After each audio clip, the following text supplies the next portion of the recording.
Hello friends, this is your friend back with a new fanfic. What if Naruto mastered all elements and became a godlike shinobi feared across worlds part 2? If you like this story, don't forget to like, share, and subscribe, and leave your thoughts in the comments. Now, Naruto's power is no longer just growing, it's evolving into something the world has never witnessed before. The balance is breaking, and stronger forces are starting to take notice. Now, let's start. Harry had always loved the idea of adventure, and after months of indulgence and experimentation in the Fire Capital, he decided it was time for a change. The call of the sea beckoned him, a vast, open expanse of water and endless mysteries waiting to be uncovered. The coastal regions and islands offered the perfect setting for exploration, discovery, and, most importantly, the honing of his newest power. The strange evolution of his abilities had come unexpectedly. One day, during a particularly intense training session inside his magical trunk, his eyes had shifted, transforming into something entirely different. His reflection in a polished silver mirror revealed eyes unlike anything he'd ever seen. They were no longer normal but still striking emerald green, rippled with concentric rings that seemed to draw in everything around them. It was a pair of eyes he had only read about in the memories he'd extracted from shinobi minds, the legendary Rinnegan. Harry didn't fully understand its capabilities yet, but he knew it was a power few in the shinobi world had ever heard of. However, the color of his Rinnegan was an anomaly, distinct from the pale lavender he'd learned in the memories of others. His emerald Rinnegan pulsed with an otherworldly energy, and even without fully knowing its abilities, he could sense its immense potential. The reactions of others to his new eyes were less than ideal. The first time he had accidentally revealed them to someone in the Fire Capital, the person had stumbled back in terror, their face pale and voice trembling. It was clear that the Rinnegan, even in its unique form, struck fear into those who saw it. To avoid unwanted attention, Harry enchanted a pair of glasses with a subtle masking spell, ensuring that his eyes appeared perfectly ordinary to anyone who looked at him. With his new disguise in place, Harry set his sights on the sea. He had heard tales of remote islands rich in chakra-based traditions, ancient ruins that predated the modern shinobi world, and dangerous creatures lurking in the deep. These were the places he needed to visit, not only to explore the unknown but to master the power of his Rinnegan. He suspected that its abilities, whatever they might be, would reveal themselves gradually as he pushed its limits. As he prepared for his journey, Harry packed his magical trunk with everything he might need. His lab was fully stocked, his training grounds ready for experimentation, and his collection of scrolls, potions, and tools ensured that he could continue his work no matter where he went. Before leaving, he took one last look at the Fire Capital from his mansion's balcony, feeling a strange mix of nostalgia and excitement. Time to see what the world has in store, he muttered to himself, a small smirk playing on his lips. With that, he set off toward the coast, his glasses firmly in place, ready to uncover the secrets of the sea and the mysteries of the emerald Rinnegan that now defined him. Harry stood on the sandy shores of the remote island, his eyes scanning the endless expanse of ocean that surrounded him. The crash landing had been rough, but he wasn't one to dwell on inconvenience. This isolated paradise, untouched by the chaos of the shinobi world, was exactly what he needed, a place where he could train, reflect, and try to forget the memories of Makoto that lingered like a shadow over his thoughts. He knew, deep down, that this journey wasn't just about exploration or mastering his newfound power. It was an escape. Staying in the Fire Capital would have meant confronting the void Makoto's departure had left in his life. Leaving was easier, though he now understood the dangers of forming attachments too quickly. He had let her into his world, into his heart, and now he was left with the consequences. So, he did what he always did when life became too much, he threw himself into his work. The island was perfect for his needs. It was lush with dense forests, high cliffs, and secluded beaches, a natural training ground that provided endless challenges. He set up a base within his magical trunk, which he had concealed in a small cave near the shoreline. Every minute of his waking hours was devoted to mastering the Rinnegan, a power unlike anything he had encountered before. At first, the abilities of the Rinnegan were a mystery to him, but with time and focus, they began to reveal themselves. Diva Path. The first ability he unlocked was the control of gravitational forces. With practice, he learned to repel and attract objects with precision, from hurling massive boulders to pulling objects from miles away. He marveled at the raw destructive potential of the ability, but also its versatility. It was a tool for both combat and utility. Asura Path. The next power manifested is a surprising ability to summon mechanical weapons and augment his body with advanced constructs. His hands could transform into cannons, blades, or tools, each infused with a mix of chakra and his unique magic. The combination of his magical knowledge and this newfound skill opened new avenues for experimentation. Human Path. When he discovered the ability to extract the souls of others, he was both fascinated and unsettled. This power allowed him to delve directly into a person's memories and knowledge, far beyond what his legilimency could achieve. It was a dangerous skill, one he promised himself to use sparingly, if at all. Animal Path. The island became populated with creatures of his own making when he unlocked the ability to summon beasts. These summons were not ordinary animals, they were massive, otherworldly beings infused with his own magic, loyal only to him. He trained alongside them, testing their strength and coordination in battle. Preda Path. This ability felt almost second nature to him, as it mirrored his magical practices. With it, he could absorb chakra from attacks, enemies, or even the environment itself. The power made him nearly untouchable in combat, allowing him to nullify most attacks with ease. Naraka Path. This path resonated deeply with him as the master of death. He discovered the ability to summon the King of Hell, a powerful entity that could interrogate, judge, and even restore life. The implications of this power fascinated him, though he knew it was one that would demand caution and respect. Outer Path. Creation of life and resurrection. The final ability he unlocked was perhaps the most profound. The Rinnegan's Outer Path granted him dominion over life and death on a scale he had never thought possible. He could create and control chakra constructs, entities imbued with life, and even bring back the dead, though at a significant cost to himself. This power aligned eerily with his title as the Master of Death, blurring the lines between his magical legacy and his new shinobi abilities. Harry spent months, then years, mastering these abilities, pushing his limits with each passing day. The Rinnegan was not just a tool, it was a part of him, an extension of his will. The more he used it, the more it felt like it was unlocking something deeper within him, a power that tied him to the very fabric of life and death in this new world. But even as he immersed himself in his training, the memories of Makoto lingered. In quiet moments, he found himself wondering what she was doing, whether she was thinking of him, and what her life in Konoha was like. The thought frustrated him, distracting him from his work. He had left to move on, yet her presence remained a part of him. "Damn it, Makoto," he muttered one evening as he sat on a cliff overlooking the sea, his glasses resting beside him, allowing his emerald Rinnegan to reflect the setting sun. "Why couldn't you be just another passing memory?" The sea breeze carried no answers, but Harry knew one thing for certain: he was no longer the man he had been when he first arrived in the Fire Capital. The Rinnegan had changed him, not just in power but in purpose. Whatever lay ahead, he was ready to face it, though a part of him wondered if his path and Makoto's might cross again. The waves gently lapped against the wooden ship Harry had crafted using his mastery of wood release. The vessel was sturdy, elegant, and swift, gliding smoothly across the sea as he made his way back to the world he had temporarily left behind. With his Rinnegan now controllable, able to shift between its activated and normal states at will, he felt ready to re-enter society. His training on the island had prepared him, and he was eager to test his newfound strength and abilities in the real world.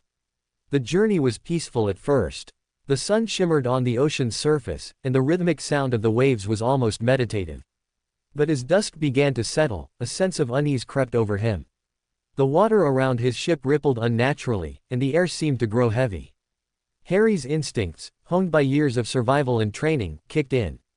Something was approaching. Then, with a deafening roar, a massive serpent burst from the ocean, its scales glinting like polished metal in the fading sunlight. The creature was enormous, its head towering above the ship as its body coiled around the water like a living tidal wave. Before Harry could react, the snake struck, its immense tail smashing into the ship and splintering it into pieces. Harry leapt from the wreckage, landing gracefully on the water's surface, his chakra keeping him steady. His emerald Rinnegan flickered momentarily before he calmed himself, reverting to his normal green eyes.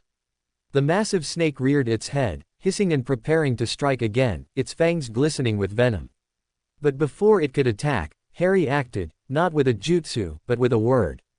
Stop, he commanded in parcel tongue, his voice cutting through the chaos like a blade. The snake froze mid-strike, its glowing yellow eyes narrowing as it tilted its head in confusion. Harry could see the recognition flicker in the creature's gaze. Parcel tongue, the language of serpents, was rare, and few humans could speak it. The snake hesitated, lowering its head slightly as it regarded him with curiosity rather than hostility. You can speak, the snake hissed, its voice deep and resonant. Harry nodded, his voice calm and steady as he replied in parcel tongue, yes, I can. Why have you attacked me? The snake's coiled body shifted, creating ripples in the water as it seemed to ponder his words. You are in my territory, human. Few venture here and live to tell the tale. But, you are different. Your voice carries the ancient tongue. I mean no harm, Harry said, his tone firm but respectful. I am simply passing through, traveling to the lands beyond. I did not know this was your territory. The snake studied him for a long moment, its piercing eyes locked onto his. You are bold, to stand before me and speak with such confidence. Many would tremble in fear. Harry smirked faintly, the confidence in his voice unwavering. Fear serves no purpose when you have power and understanding. I respect your strength, but I ask for safe passage. The giant snake, intrigued by Harry's use of parseltongue in his commanding presence, wasn't content to simply grant him safe passage. As Harry made his request, the serpent lowered its head, staring at him with piercing yellow eyes. I will grant you safe passage, the snake hissed, but on one condition. You will come with me to Ruchi Cave. The white snake sage will wish to meet a human who can speak our noble language. Harry hesitated for only a moment. The name Ruchi Cave stirred vague memories from the minds he had read, an ancient, sacred place associated with snakes and extraordinary power. The opportunity to learn more about such a place and perhaps gain knowledge he had never encountered before was too valuable to pass up. He nodded. Very well, Harry replied in parseltongue. I will come with you. The snake let out a low, satisfied hiss, coiling its massive body around Harry's reconstructed ship before plunging into the water. Harry followed, using his chakra to walk on the surface as the snake led the way. The journey to Ruchi Cave took several hours, and Harry couldn't help but marvel at the creature's graceful movements and the sheer majesty of the underwater landscapes they passed along the way.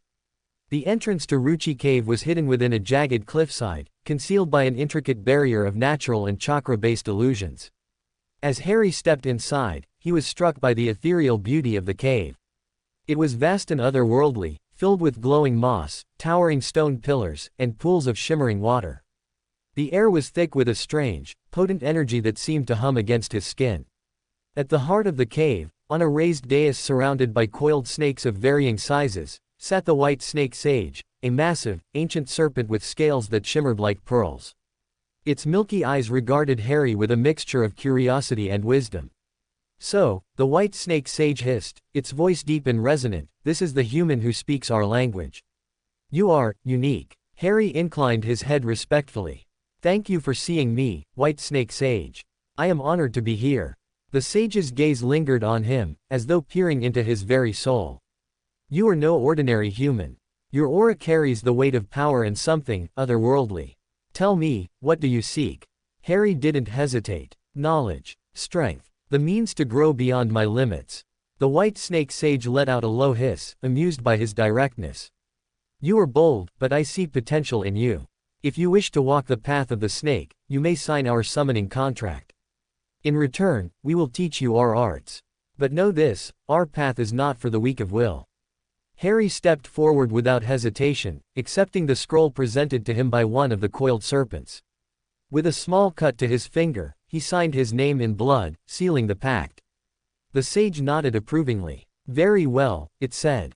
From this moment, you are one of us. We will teach you the art of summoning, the techniques of the snake summoners, and, if you prove yourself worthy, the secrets of sage mode. Harry's training at Ruchi Cave was unlike anything he had experienced before. The snakes were relentless teachers, pushing him to his limits and beyond. They taught him the fundamentals of summoning, allowing him to call forth snakes of varying sizes and abilities. He practiced with them in simulated combat, learning how to coordinate his movements with his summons to devastating effect. The special jutsu of the snake summoners were equally challenging. Harry mastered techniques that allowed him to meld into the ground like a serpent, extend his reach with chakra-infused strikes, and even manipulate his body to evade attacks in ways that defied human anatomy. The pinnacle of his training was Sage Mode. The process was grueling, requiring him to absorb and balance the natural energy of the cave with his own chakra. The first few attempts left him nearly immobilized, the energy overwhelming him like a tidal wave. But with persistence, guidance from the White Snake Sage, and the use of shadow clones and runes for additional training, Harry began to master the technique. In Sage Mode, his senses became razor-sharp, his physical strength and speed increased dramatically, and his chakra reserves surged to new heights. His body seemed to merge with the natural energy around him, making him a force of nature in both combat and strategy. Years passed, and Harry emerged from Ruchi Cave a changed man. His mastery of Snake Sage Mode, coupled with his Rinnegan, would release, other bloodlines and magical abilities, made him a formidable figure, perhaps one of the most powerful beings in the elemental nations. As he stood at the entrance of the cave, ready to continue his journey, the White Snake Sage addressed him one final time. "You have done well, Harry," it said. "You have the cunning of a serpent and the strength of a predator. Remember the lessons you have learned here, for they will serve you well. But tread carefully, power such as yours attracts both allies and enemies." Harry bowed deeply. "Thank you for your guidance, Sage. I will not forget what I have learned here."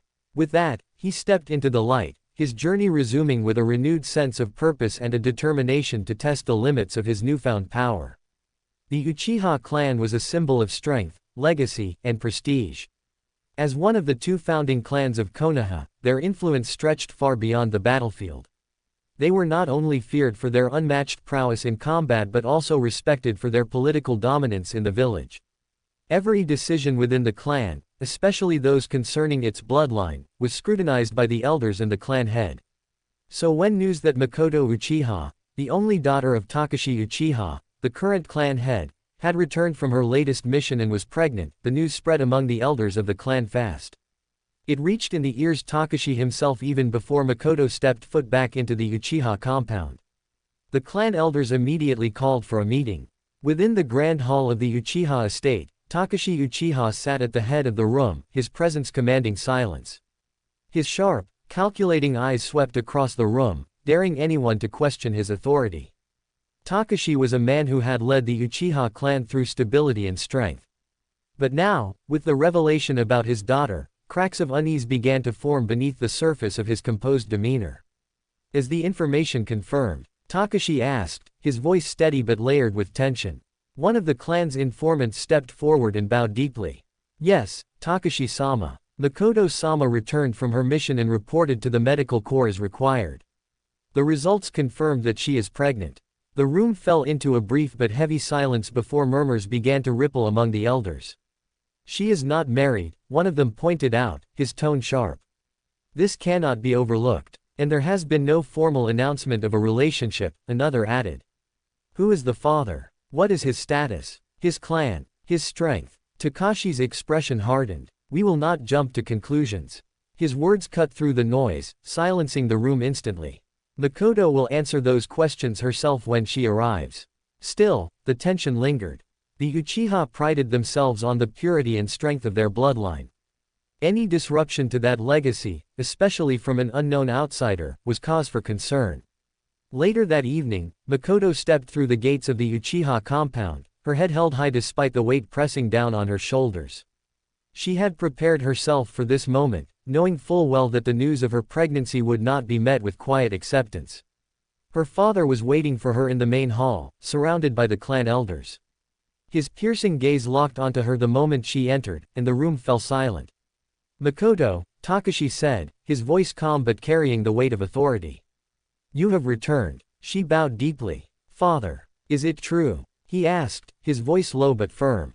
Makoto straightened, meeting his gaze without flinching. "Yes, I am with child." The murmurs erupted once again, but Takashi raised his hand, silencing them immediately. "Who is the father?" Makoto took a steadying breath. "His name is Hari Pataru," she said clearly. "He is a traveler, a man I met during one of my mission. He is not a shinobi of any village." The elders began whispering again, and Makoto could feel their eyes boring into her. "A traveler. One elder said, his voice dripping with skepticism. And you entrusted the future of your bloodline to a man with no allegiance, no roots. Takashi's eyes narrowed slightly, but his voice remained calm. Does he know about the child? No, Makoto admitted. I left before I found out. For the first time, her father's composure faltered, if only slightly. He leaned back, considering her words carefully. Makoto, Takashi began, his voice steady but carrying the weight of authority. You are the heiress of the Uchiha clan.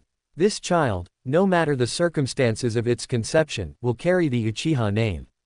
That is a responsibility you cannot take lightly. I know that, father, Makoto replied, her voice firm but respectful. I've thought about this endlessly since I found out. I understand what this child means, to me, to the clan, but I will not abandon it. Takashi's eyes narrowed slightly. Then explain this to me, why did you not take proper precautions? You are a kunoichi. You know the risks involved in any relationship, especially one with an outsider. There are numerous techniques, potions, and seals to prevent conception. I did, Makoto said, her voice faltering only slightly. I took every precaution I've been trained to take, but it still happened. I don't know how or why, but this child, her hand instinctively rested on her stomach. This child defied those precautions. And I will not end its life. There was a heavy silence as her words sank in. The elders exchanged wary glances, and Takashi leaned back slightly, his expression unreadable. One of the elders finally spoke, his tone sharp. This is not just about you, Makoto.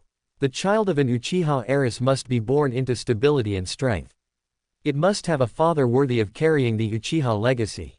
What do you know of this man, Hari Pataru? Can he offer such stability? Makoto's eyes flashed, and she raised her chin. Hari is intelligent, resourceful, and more than capable of protecting this child. But most importantly, I love him. Another elder scoffed. Love, he sneered. Love is a fleeting emotion. What matters is loyalty, legacy, and the survival of the clan. Emotions cannot dictate decisions that affect the future of the Uchiha. Makoto's fists clenched at her sides, but before she could respond, Takashi spoke again. The elders have made a suggestion, he said, his voice measured.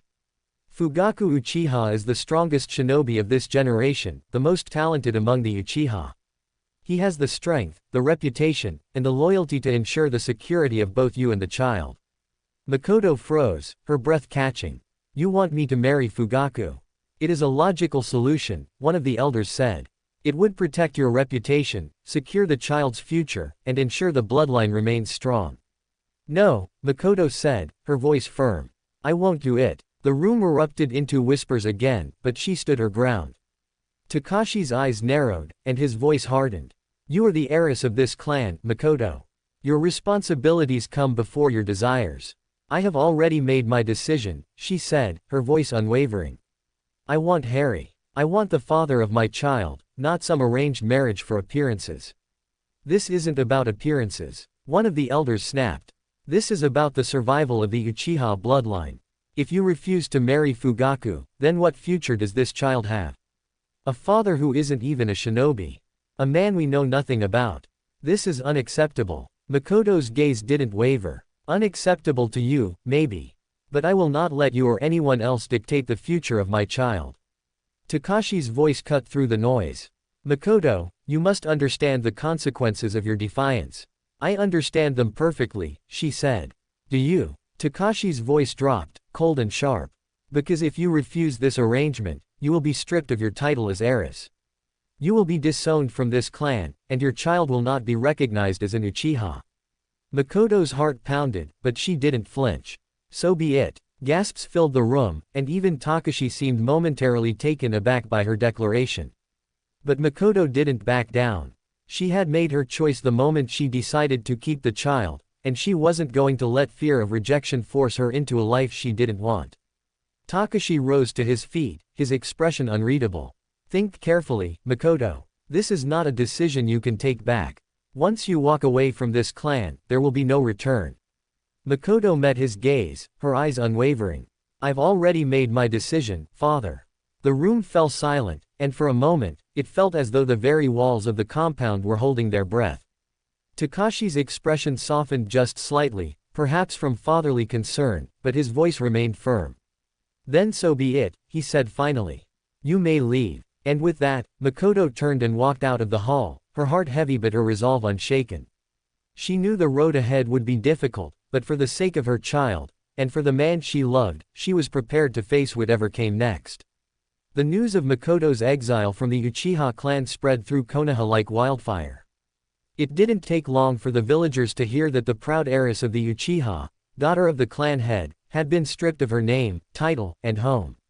Whispers followed her wherever she went, sympathetic to some, scandalous to others, but few dared to publicly stand by her, fearing the influence of the Uchiha clan. Yet, there was one person who didn't care about the Uchiha's threats or their political power, Kushina Uzumaki. When Makoto had nowhere else to turn, Kushina had stepped forward without hesitation. She welcomed Makoto into her home and fiercely defended her against anyone who dared speak ill of her. As an outsider herself, an Uzumaki with no ties to Konoha's founding clans, Kushina wasn't afraid of their disapproval. She had her own reputation for being loud, fiery, and utterly fearless, and she wasn't about to let her best friend face the hardships of pregnancy alone. You can live with me, Kushina had said firmly when Makoto tearfully explained what had happened. I don't care what those stuck-up Uchiha say or do. They don't scare me. And if anyone tries to mess with you, they'll have to deal with me first. Makoto had broken down in gratitude, and from that day on, the two women faced the world together. Life in Kushina's small home was a far cry from the wealth and status Makoto had grown up with in the Uchiha compound. Yet, there was warmth and comfort there, a genuine sense of belonging that Makoto hadn't realized she was missing until she lost everything else. Kushina threw herself into taking care of Makoto, fussing over her diet, her rest, and her moods. Despite her brash personality, Kushina was surprisingly attentive, ensuring Makoto was never alone and never felt unwanted. You're eating for two now. Kushina would scold, shoving extra servings of food onto Makoto's plate. And don't you dare try to argue with me. Makoto smiled softly, finding comfort in Kushina's energy. But even with all the support Kushina gave her, the ache in Makoto's heart never truly went away. She missed Harry. Every day, Kushina, ever the problem solver, took it upon herself to locate Harry. She tapped into every resource she had, spreading inquiries through Konoha's merchants, travelers, and even Shinobi who had ventured outside the land of fire. But Harry had vanished. The last anyone had seen of him was when he left the fire capital, traveling toward the sea. From there, all traces of him had disappeared. He hadn't visited any major villages, hadn't left any records behind. It was as if he had vanished into thin air. I'll find him, Kushina swore one evening as Makoto sat quietly, rubbing her growing belly. Even if I have to search every damn country myself. Makoto smiled faintly. Thank you, Kushina. But, what if he doesn't want to come back? What if he doesn't want this child? Kushina slammed her hands on the table, making Makoto jump. Don't say that. He will want this child. And even if he doesn't, then he's a fool, and we don't need him. But we'll find him, I promise. Despite Kushina's determination, the days turned into weeks, and then months, with no sign of Harry. Makoto tried to stay strong, focusing on preparing for her child's arrival, but the fear of raising the baby alone gnawed at her. Kushina was there for every moment. She held Makoto's hand when the morning sickness hit, ran errands to fetch supplies, and even argued with the village doctors to make sure Makoto received the best care possible. This baby is going to be healthy, strong, and loved, Kushina declared one evening, resting her hand gently on Makoto's belly. And no one, is going to make you feel like you're alone in this. Makoto teared up at her friend's unwavering support. You're amazing, Kushina. Kushina grinned. I know. But even with Kushina's support, Makoto couldn't shake the lingering thoughts of Harry. Where was he? Did he even know what had happened? Would he come back if he did? Makoto didn't have the answers, but as her belly grew and the child's movements became more pronounced, she resolved to protect her baby no matter what, even if she had to do it alone. Meanwhile, the Uchiha clan continued to watch from a distance. Despite her exile, Makoto remained a topic of conversation among the elders, who were concerned about the implications of her child's birth. Takashi Uchiha, though outwardly firm in his decision to cast her out, struggled with his own conflicted emotions. He had always been a strict leader, but Makoto was still his daughter. He couldn't deny the fear that the child she carried, his grandchild, could grow up outside the influence of the Uchiha, potentially becoming a threat rather than an ally to the clan. And so, while Makoto lived quietly under Kushina's protection, the Uchiha clan kept their eyes on her, waiting and watching for the moment they might reclaim what they saw as their bloodline. As the months passed and Makoto neared the end of her pregnancy, Kushina refused to give up hope that Harry would return. She had even started spreading rumors in the hopes they would reach him, painting Makoto as a woman abandoned by the father of her child, hoping his pride, or guilt, would drive him back. Makoto, however, focused on preparing herself for the birth. Whether Harry returned or not, she had resolved to be strong for her child. Yet, in the quiet moments before sleep, she still dreamed of emerald eyes and a voice that had once made her feel truly free. The day Makoto gave birth was one of the most emotional moments of her life. After months of worry, exile, and uncertainty, she finally held her son in her arms. The moment she saw him, all her fears melted away. He was perfect. Her baby boy had a head full of wild black hair that reminded her so much of Harry. But it was his eyes, vivid emerald green, clear and piercing, that truly took her breath away. They were unmistakable, a reflection of the man who had changed her life and left a mark she could never erase. Itachi, she whispered, cradling him close. She had chosen the name long before his birth, a name that symbolized strength, resilience, and hope. My little Itachi. Kushina leaned over, her fiery red hair falling over her shoulders as she peered at the baby. Look at him, she said, grinning wide. He's got Harry's eyes. And that hair, just as wild as his father's. Makoto laughed softly, exhaustion evident in her voice but happiness radiating through her. He's beautiful, isn't he? He's perfect, Kushina said, reaching out to gently touch the baby's tiny fingers. Just like you said, Harry's son through and through. Makoto smiled, though her heart ached a little at the mention of Harry. She hadn't heard from him, hadn't been able to find him despite all Kushina's efforts. But looking at Itachi now, she felt Harry's presence in him. It gave her strength. Despite being cast out of the Uchiha clan, Makoto never felt destitute. Harry had ensured that wouldn't happen. Before she left the Fire Capital, he had gifted her a small bag filled with gold, jewels, and precious stones, an amount so large that it could have sustained her for 10 lifetimes. I'll make sure you never have to struggle, he had said, pressing the bag into her hands before she left. She had protested at first, but he had simply smiled, that mischievous yet confident look in his eyes. You deserve comfort, Makoto. Take it. Now, those treasures had become her safety net, providing her with the resources she needed to care for Itachi without relying on anyone, least of all the Uchiha clan that had turned their backs on her. Kushina had helped her find a modest but cozy house on the outskirts of the village, far from the Uchiha compound but close enough to the village center for convenience. Makoto decorated it with simple elegance, creating a warm and welcoming home for her and her son. Though she missed her old life at times, the prestige, the sense of belonging, Makoto found solace in the quiet moments she shared with Itachi. She had carved out a new life for herself, one built not on tradition and duty but on love and freedom. Despite her exile, the Uchiha clan never truly let go of Makoto. News of Itachi's birth and his striking emerald green eyes reached them quickly, and whispers began to circulate within the compound. The boy carried the Uchiha's signature black hair, yet his eyes betrayed his foreign heritage, something the elders saw as both a threat and a curiosity. They wondered if the child possessed abilities beyond their understanding, abilities inherited from his mysterious father. Takashi Uchiha, Makoto's father, received reports about his grandson, but he remained silent, neither acknowledging nor condemning the boy.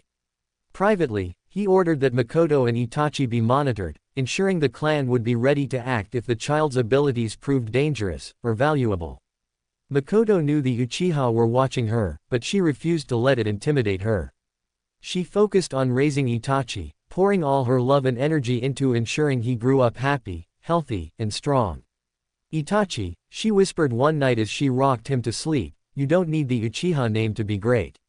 You're already perfect, and I'll make sure you have everything you need to create your own path. Kushina, true to her word, remained by Makoto's side, treating Itachi like her own nephew. She taught Makoto how to handle a baby, teased her endlessly about her overprotectiveness, and occasionally babysat so Makoto could rest. You know, Kushina said one day as she held Itachi in her arms, he's going to be a heartbreaker when he grows up. Just look at those eyes. He's going to have girls chasing him everywhere. Makoto laughed, brushing Itachi's soft black hair. As long as he doesn't break hearts like his father. Kushina smirked. Speaking of his father, we're still looking for him. Don't think I've given up on that. Makoto's smile faltered slightly. I know. I hope he's safe, wherever he is. And when we find him, he's going to have some explaining to do, Kushina said with a mischievous grin. Leaving you with all this. He better come back with answers, and maybe a ring. Makoto blushed but didn't argue. Deep down, she still hoped Harry would return, not just for her, but for their son. As the days turned into weeks and the weeks into months, Makoto found a sense of peace she hadn't expected. Itachi grew stronger every day, and despite the challenges she faced, she felt more determined than ever to build a happy life for him. But in the back of her mind, there was always a lingering question, a hope, that one day, Harry would come back. And far away, across oceans and continents, Harry Potter stood atop a cliff, his emerald Rinnegan eyes scanning the horizon. He could feel it, a pull, a connection that had grown stronger with each passing day. He didn't know what awaited him, but he knew one thing for certain, he had unfinished business in the Land of Fire. Makoto's life took a turn for the better after the birth of Itachi. Her days were filled with laughter, joy, and the endless surprises that came with raising her exceptionally gifted son. From the moment he opened his eyes, Makoto had sensed there was something special about him, but as the months passed, that feeling only grew stronger. Itachi wasn't just adorable, he was brilliant. He began speaking his first words before he even turned one, astonishing Makoto and Kushina alike. While most babies were still learning to crawl, Itachi was already taking his first steps. By the time he turned 2, he was holding conversations that some 5-year-olds would have struggled to keep up with. Kushina was often left in awe whenever she visited. Are you sure he's not secretly an old man in disguise? She joked one day as Itachi sat beside them, quietly solving a puzzle meant for much older children. I swear he's already smarter than most of the shinobi in this village. Makoto laughed, brushing her fingers through Itachi's wild black hair. He's his father's son, after all, she said softly, though the thought of Harry still brought a bittersweet ache to her heart. Despite the occasional sadness when she thought of Harry, Makoto felt happier than she had in years. Itachi gave her purpose, filling the void left behind by her exile from the Uchiha clan. She was proud of him, not just for his intelligence but for his kindness, curiosity, and the way he always smiled at her as though she was his entire world. Surprisingly, the Uchiha clan gradually stopped interfering in Makoto's life after Itachi's birth. At first, they kept their distance out of disdain for her defiance, but over time, their curiosity about the child faded. The reason for their indifference was simple, Itachi's emerald green eyes. Among the Uchiha, eye color was deeply tied to their bloodline abilities. Every recorded Sharingan user had either black or dark brown eyes, occasionally gray-brown. The fact that Itachi had vibrant green eyes set him apart, marking him, in the Uchiha's eyes, as an outsider. The elders concluded that Itachi had no Uchiha blood in him. And without the potential to activate the Sharingan, he was seen as unworthy of their attention. To them, Makoto's child was just another ordinary child, and the Uchiha clan didn't concern themselves with ordinary people. Takashi Uchiha, Makoto's father, never openly acknowledged Itachi as his grandson. Though Makoto sometimes saw hints of regret in his eyes when their paths crossed, he never reached out to her or Itachi. And for that, Makoto was secretly relieved. She didn't want her son to be dragged into the politics and expectations of the Uchiha clan. Free from their scrutiny, Makoto and Itachi lived peacefully, building a life away from the pressures of the clan. Itachi's growth continued to amaze everyone around him. By the time he turned 3, he was already reading simple books and memorizing patterns that most adults struggled with. Makoto often found him sitting quietly, observing the world with a level of focus that seemed far too mature for his age. Look at him, Kushina said one evening as she watched Itachi carefully rearranging wooden blocks into complex shapes. He's going to be a genius shinobi one day. You're going to have your hands full, Makoto. Makoto smiled, pride swelling in her chest. I hope so, she said. But more than that, I just want him to be happy. Itachi, as if sensing his mother's voice, looked up and flashed her one of his bright, heartwarming smiles. Makoto felt her worries melt away in that instant. Despite the challenges she had faced, Makoto's life was peaceful. She spent her days raising Itachi, teaching him everything she knew, and watching as he exceeded her expectations time and time again. Kushina remained her rock, always there to support her and dote on Itachi. The boy had quickly grown attached to Kushina, often calling her Auntie Kushina, and running to her whenever she visited. "You're spoiling him," Makoto teased one day as Kushina handed Itachi yet another treat. "I can't help it," Kushina protested. "He's too cute, and he's going to be brilliant. He deserves all the love in the world." And Makoto couldn't argue with that. Though Makoto was happy, there were moments when doubts crept into her mind, especially when she looked into Itachi's emerald green eyes. They were Harry's eyes, a constant reminder of the man who had given her so much and then vanished without a trace.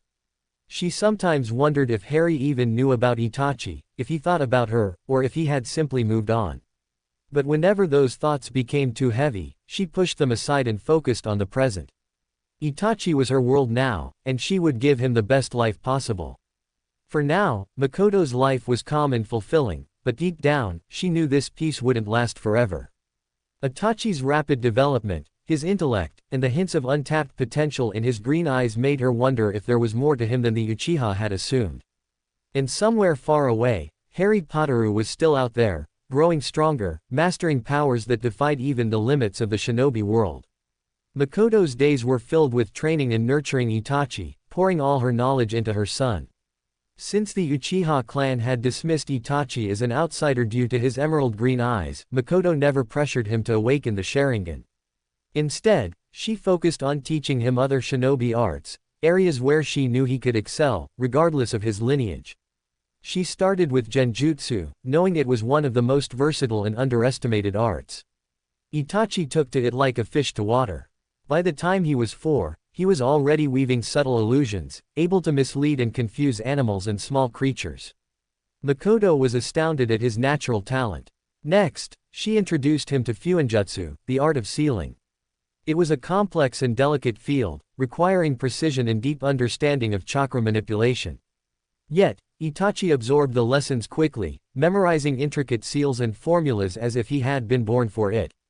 Makoto often joked that he must have inherited his father's brilliance, and even Kushina, who occasionally dropped by to check on them, was impressed. "Look at this kid," Kushina exclaimed one day, watching Itachi perfectly execute a low-level sealing technique. "I swear he's smarter than most of the jonin in the village." Makoto smiled, brushing Itachi's hair as he beamed at the praise. "He's my pride and joy." Despite his talents, Makoto made sure Itachi's childhood wasn't consumed by training. They laughed, played, and spent time exploring the village. It was a life filled with love and learning, and Makoto had started to believe that maybe, just maybe, things would be okay after all. But the illusion of peace shattered the night the nine-tailed fox attacked Konoha. It started with a deafening roar that echoed across the village, shaking the very ground beneath their feet. Makoto had been putting Itachi to bed when the windows rattled violently, and the air became thick with chakra so oppressive it felt like a storm was brewing. She rushed outside, her instincts on high alert, and what she saw froze her in place. The massive form of the Kyuubi, its fur glowing like molten fire and its red eyes filled with malice, loomed over the village, wreaking havoc with every swing of its tails. "Mama!" Itachi's voice came from behind her, trembling. Makoto turned immediately, scooping him up in her arms. "Stay close to me, Itachi. No matter what happens, don't let go." The screams of villagers filled the air as shinobi rushed toward the beast, trying to contain the destruction.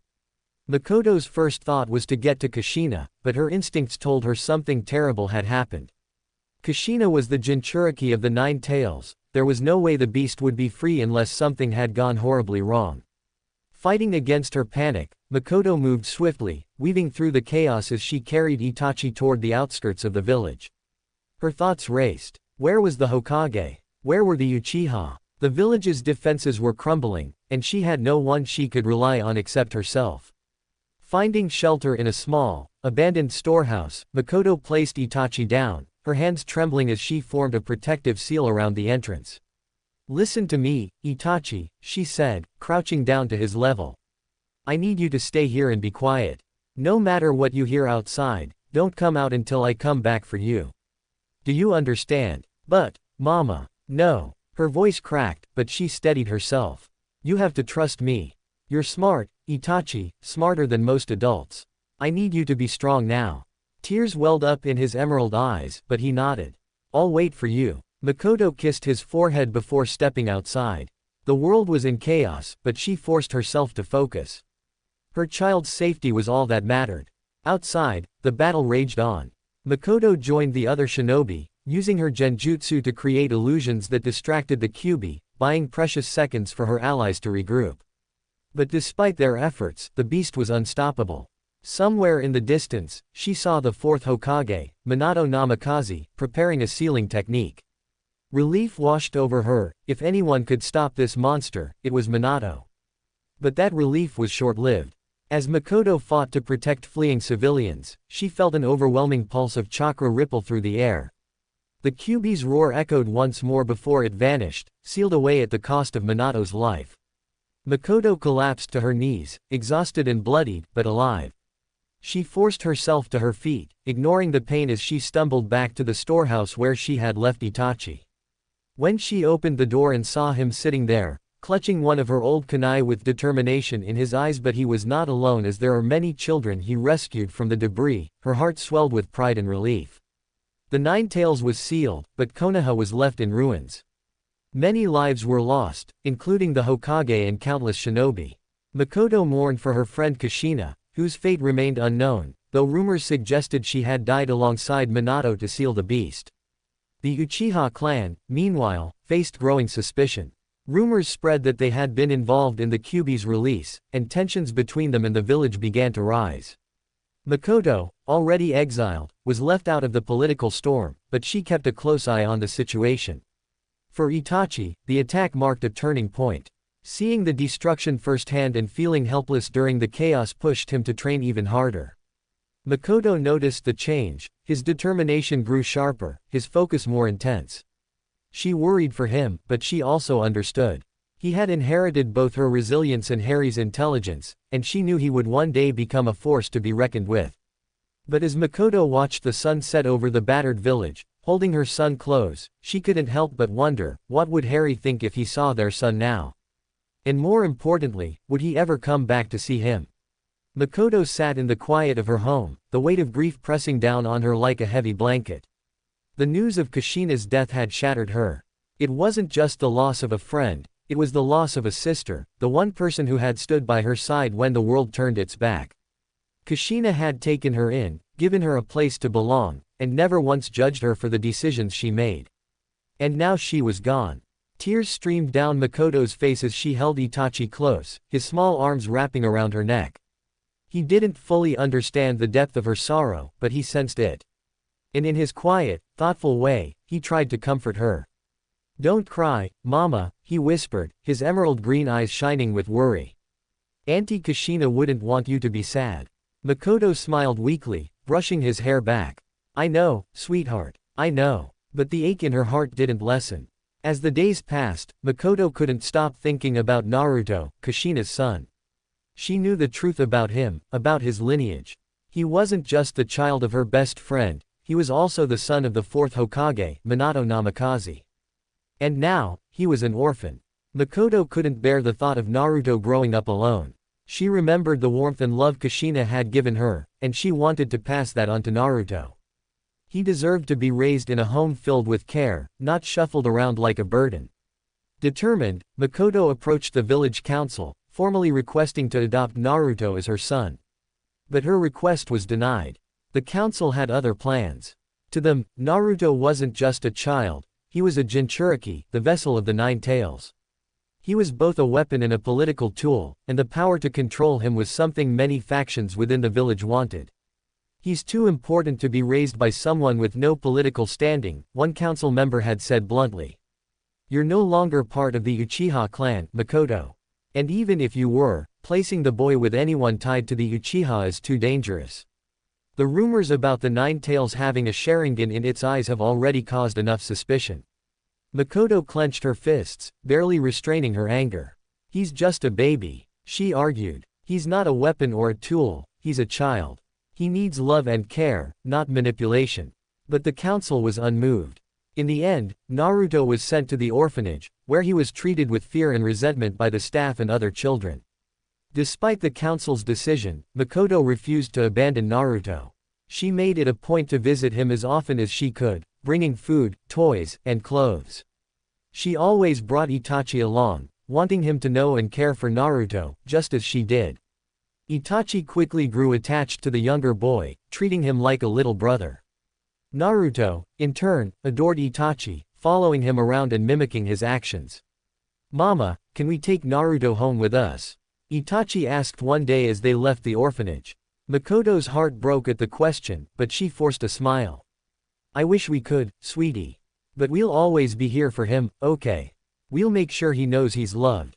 And she did. Whenever she visited, Makoto spent time teaching Naruto small lessons, basic words, counting, even a few beginner exercises. She made sure he felt valued, even if the rest of the village looked at him with fear and resentment. But the visits weren't enough to ease her guilt. Every time she left him behind, crying and reaching out for her, it tore her apart. Meanwhile, rumors about the Nine Tails having a Sharingan in its eyes began to spread further.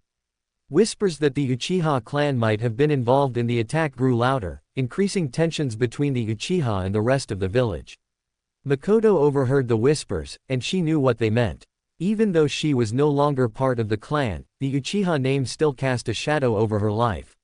She feared for Naruto, knowing that if the village turned against him, he would have no one to defend him.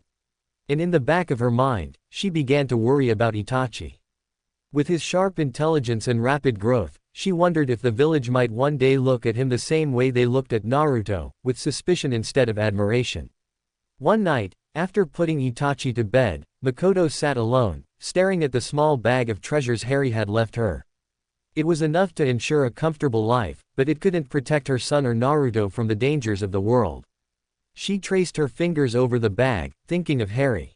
Where was he now? Did he even know about Naruto? About the Nine Tails? About the life she had built in his absence? Makoto shook her head, brushing away the thoughts.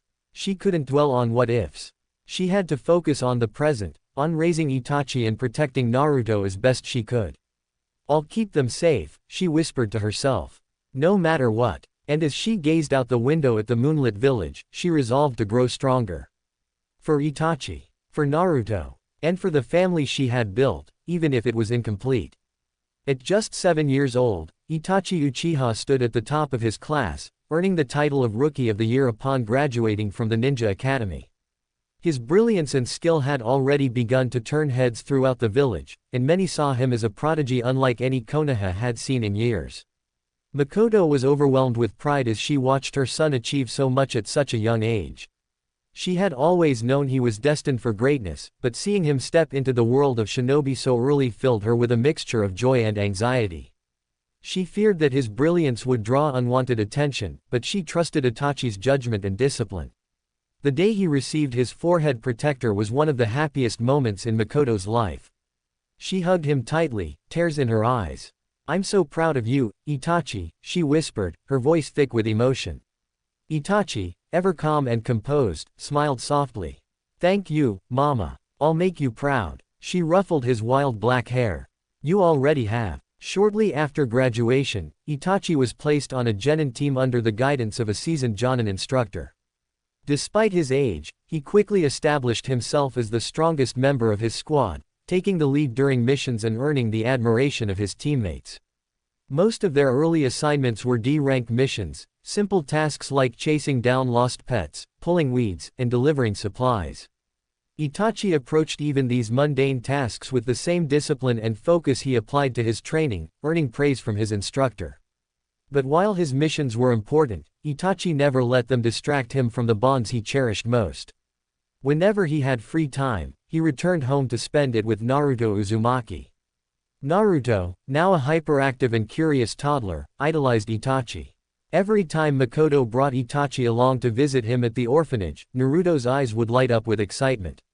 He followed Itachi everywhere, hanging on his every word and copying his movements with childlike enthusiasm. "Itachi Nissen," Naruto would yell, his face beaming. "Show me that move again." Itachi, who rarely smiled for others, always had a soft expression reserved for Naruto. He humored the boy, showing him basic stances, hand seals, and even simple exercises to practice. "You have to focus, Naruto," Itachi said one day, watching as the younger boy tried, and failed, to balance on one foot while holding a kunai. "I am focusing." Naruto pouted, waving his arms to keep from falling over. Itachi chuckled. "Focus isn't about trying too hard. It's about clearing your mind and trusting your body to follow." Naruto blinked up at him, wide-eyed. "Clear my mind. Like, stop thinking." "Exactly," Itachi said. "Let your movements flow naturally." Naruto furrowed his brows in concentration, and Itachi patiently guided him through the exercise until he got it right. Makoto watched from a distance, smiling as she saw how gently Itachi treated Naruto. "He's like a big brother to him," Makoto said quietly to herself. And in a way, that's exactly what he had become. Despite Naruto's growing bond with Itachi, the rest of the village wasn't so kind. Many people still treated Naruto with suspicion and fear, blaming him for the Nine Tails attack years earlier. Makoto saw the way villagers whispered when Naruto passed by, the way their gazes hardened when they thought he wasn't looking. It infuriated her. "He's just a child," she said to Itachi one evening as they walked home. "Why can't they see that?" Itachi's expression darkened slightly. "Because they're afraid," he said. "They can't see past their fear to understand who he really is." Makoto stopped walking and turned to her son. "Promise me something, Itachi." He looked up at her, his emerald eyes calm and steady. "What is it, Mama?" "Promise me you'll always protect him," she said softly. "No matter what happens, don't let this village break him." Itachi nodded without hesitation. "I promise." Naruto's admiration for Itachi grew stronger with each passing day. Whenever Itachi practiced his techniques, Naruto was there, watching in awe and trying to mimic his movements. "I'm gonna be just like you one day, Itachi Nissen," Naruto declared one afternoon, puffing out his chest. "I'll be the strongest ninja ever, and I'll be Hokage too." Itachi smiled, kneeling to Naruto's level. "You can do it, Naruto. But strength isn't just about power. It's about protecting the people you care about." "I'll protect everyone," Naruto said, his voice full of determination. Itachi reached out and ruffled his spiky blonde hair. "Then you'll be a great Hokage someday." Naruto grinned, and Makoto felt a surge of warmth in her chest as she watched them. Despite everything, despite the Uchiha's rejection, the village's mistrust, and the uncertainty of the future, there was hope. As the months passed, life settled into a peaceful rhythm. Itachi continued to excel in his missions, quickly earning recognition as a prodigy, while Naruto grew stronger under Makoto's and Itachi's guidance. But Makoto couldn't shake the feeling that this peace wouldn't last forever. The tension between the Uchiha clan and the rest of the village was growing, and whispers of unrest began to reach her ears. She clutched the bag of treasures Harry had given her, wondering, not for the first time, where he was and if he even knew about the family he had left behind. And as she watched Itachi and Naruto train together, she silently prayed that whatever storm was coming, they would both be strong enough to weather it. It was supposed to be a day of celebration, a day when the village honored the fourth Hokage for his sacrifice and the victory over the nine-tailed fox. The streets were filled with laughter, fireworks lit up the sky, and villagers drank to their heart's content. But for Itachi, the night quickly turned into a nightmare. He had just returned from a mission, exhausted but eager to check in on Naruto. It had become a tradition for him and his mother to celebrate Naruto's birthday quietly, away from the loud and rowdy festivities. Makoto always made sure Naruto had a small cake and gifts, reminding him that he was loved, even if the rest of the village treated him like an outcast. But as soon as Itachi entered the village, something felt wrong. The streets were louder than usual, more chaotic. Drunken voices carried curses, and Itachi heard Naruto's name mentioned more than once, always accompanied by slurs and insults. His instincts flared. Something was wrong. He picked up his pace, heading toward the orphanage. But Naruto wasn't there. The matron avoided his gaze when he questioned her, mumbling something incoherent about orders and protocol before locking the door. Itachi's mind raced. He remembered the strange insistence of a council member that his team take a last-minute mission earlier that day, something that pulled him away from the village during the festival. And now Naruto, who was supposed to be safely tucked away in the orphanage, was nowhere to be found. The pieces fell into place. They kicked him out. They sent him out, defenseless and alone, knowing exactly what would happen. The drunken mob wasn't celebrating, it was hunting. Panic surged through Itachi, and he sprinted toward the noise, his sharp senses leading him toward the commotion. As he drew closer, he heard screams, small, terrified screams. Demon, monster, you don't belong here. Itachi turned a corner and saw him, Naruto. The small boy, barely 4 years old, was running as fast as his tiny legs could carry him. Tears streamed down his cheeks, and his voice was hoarse from crying and screaming for help. Behind him was a mob, armed with makeshift weapons, bottles, sticks, and rocks. Their faces were twisted in rage, fueled by alcohol and hatred. Get back here, you filthy fox. This is the night your kind dies. Itachi felt his blood run cold. This wasn't a celebration, it was an execution. Naruto! Itachi yelled, his voice cutting through the crowd. Naruto looked back, his wide blue eyes locking onto Itachi's. Itachi Nissen! He cried out, stumbling as he turned toward him. Itachi's body moved before his mind could process. With a burst of chakra, he crossed the distance in seconds, appearing between Naruto and the mob. Stop! He shouted, his voice sharp and commanding. The mob hesitated, but their drunken rage quickly reignited. Get out of the way, Uchiha! One man growled. That thing doesn't deserve to live.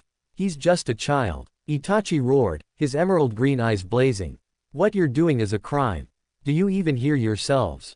He's a demon. A woman shrieked. He killed our families, our friends. He'll grow up to do the same. Itachi's hands moved faster than they could see, forming seals. Genjutsu activated in an instant, and half the mob collapsed, clutching their heads and screaming as they were trapped in terrifying illusions. But then, something unexpected happened. One by one, the civilians began to recover. Itachi's sharp eyes caught the flicker of chakra flow spreading through the crowd, a deliberate interference that shattered his illusion. His breath hitched as he realized the truth. Shinobi. They were hidden among the mob, disguised as civilians. And now that they had revealed themselves, Itachi's instincts flared into overdrive.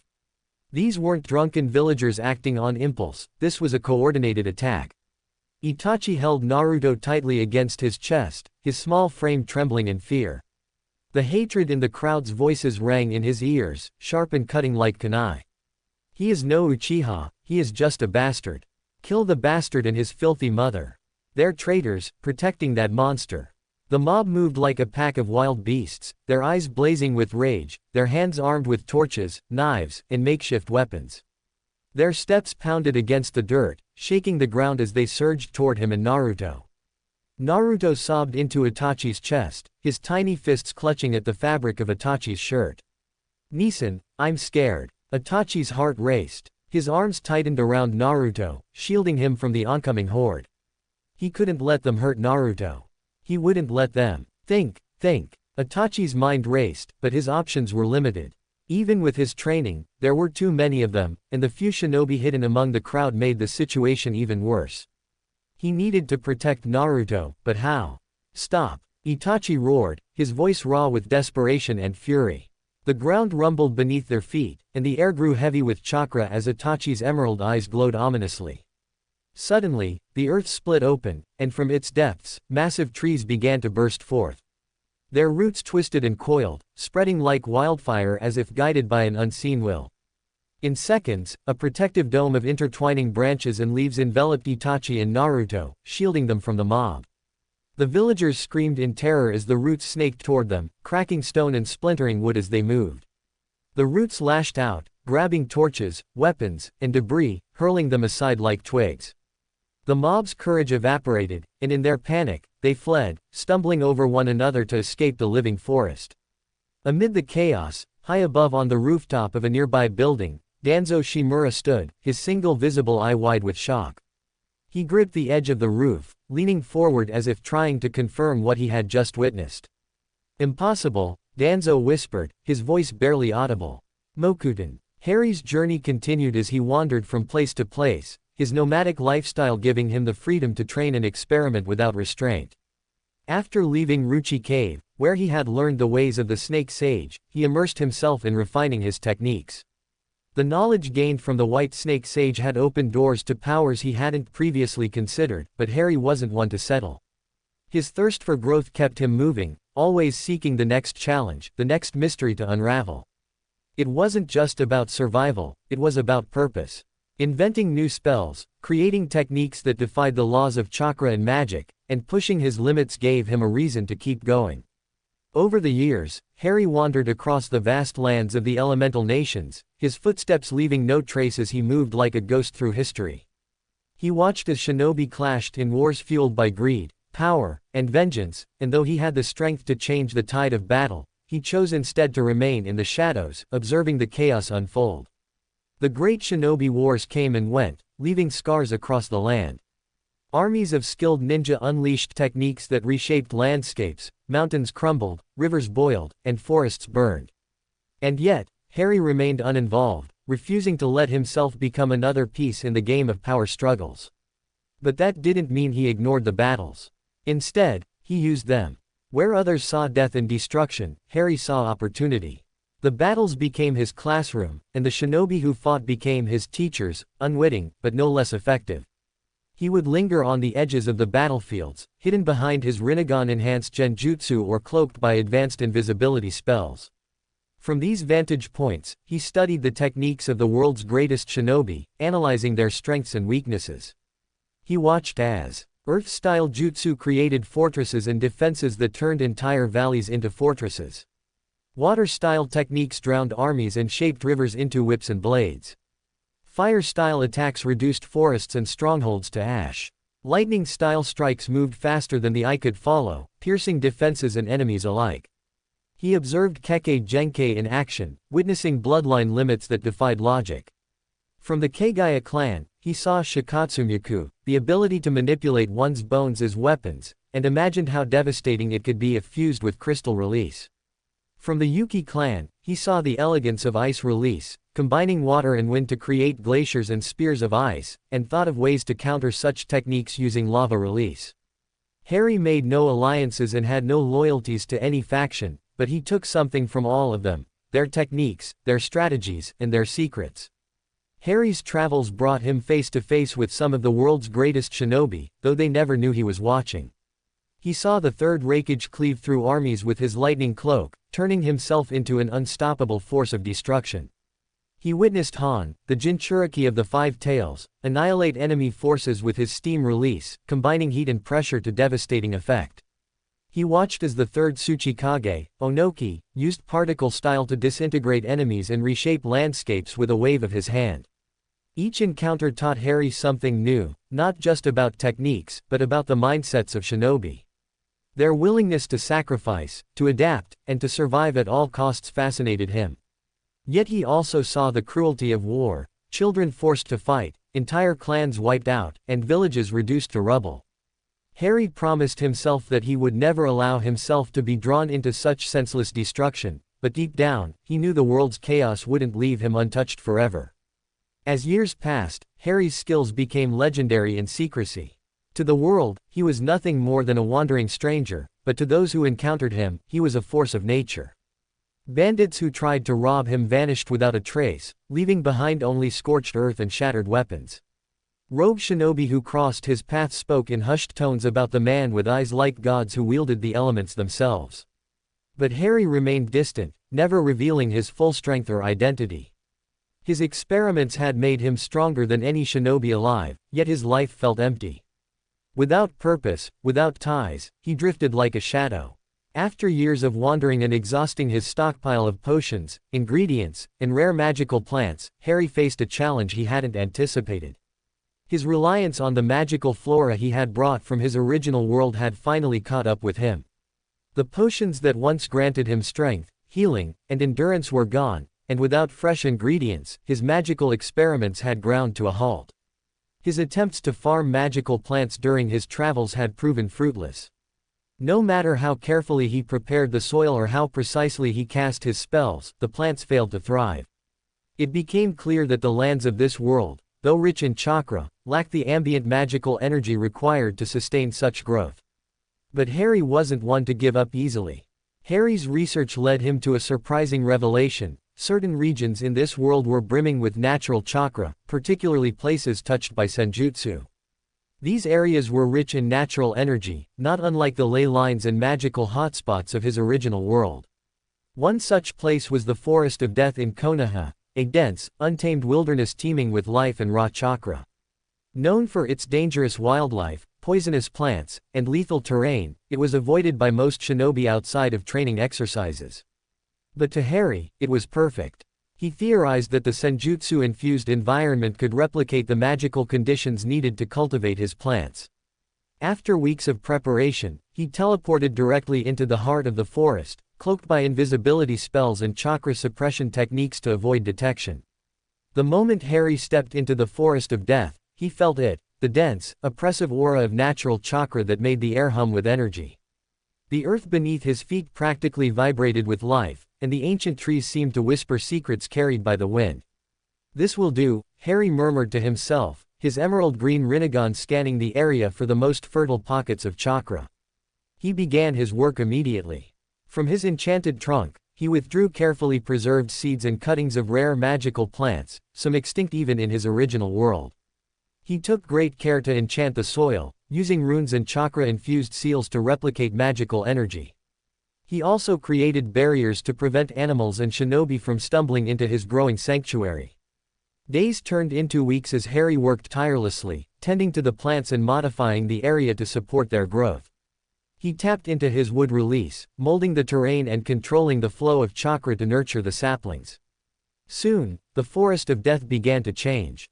The already dangerous terrain became even more treacherous as magical plants took root and flourished. Once the plants began to thrive, Harry turned his attention to experiments. He harvested rare herbs and fungi, creating potions stronger than anything he had made before. The combination of natural chakra and magic resulted in mixtures that could rival even the most powerful shinobi techniques. Some potions could heal fatal wounds, while others could enhance chakra reserves temporarily. Harry even developed poisons so potent that they could bypass chakra defenses and paralyze enemies with a single drop. He also experimented with bloodline fusions, using extracts from the magical plants to stabilize and enhance the Kekkei Genkei he had absorbed. The Forest of Death became both his laboratory and his fortress, hidden from the eyes of the world.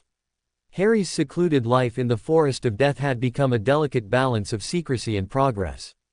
His enchanted golems tirelessly tended to the magical plants and trees he had cultivated, ensuring that his farm thrived even in his absence. He visited only when necessary, teleporting directly into the heart of his domain and disappearing without leaving a trace. Everything was running smoothly, until Harry made a discovery that changed everything. The Forest of Death had always been a dangerous and mysterious place, but few in Konoha truly understood its origins. Most saw it as nothing more than a training ground, an unforgiving wilderness filled with deadly creatures and poisonous plants. But Harry had seen the truth. The forest wasn't just wild, it was alive. Its roots ran deep, infused with senjutsu chakra, a remnant of the first Hokage, Hashirama Senju. It was said that Hashirama's mastery of wood release and sage mode had left traces of his power in the very earth he shaped. Over time, the natural chakra in the forest had grown denser, saturating the plants, the trees, and even the soil itself. But Harry's discovery went far deeper.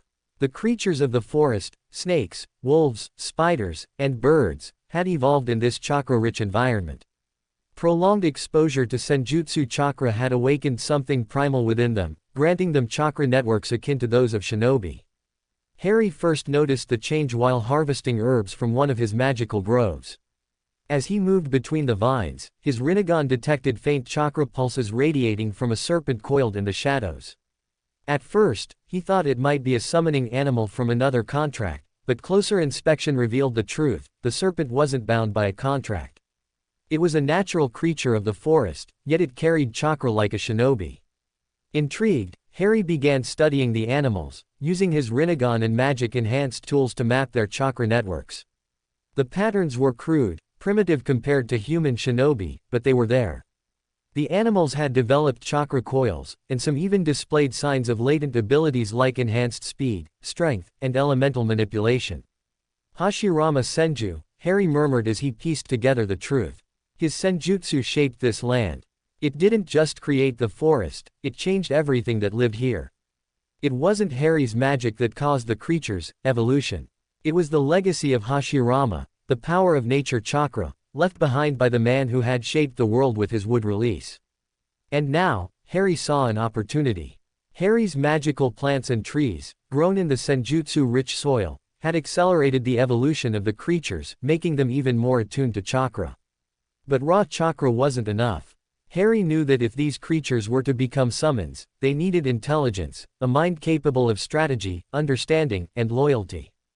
Drawing on the rituals he had learned from the magical world, Harry began the process of awakening their minds. The first subject was the same black serpent he had noticed earlier. Using a combination of runes, chakra seals, and potions, Harry performed an ancient ritual designed to infuse awareness into magical creatures. The ritual circle glowed as magic and chakra intertwined, wrapping around the serpent's body like chains of light.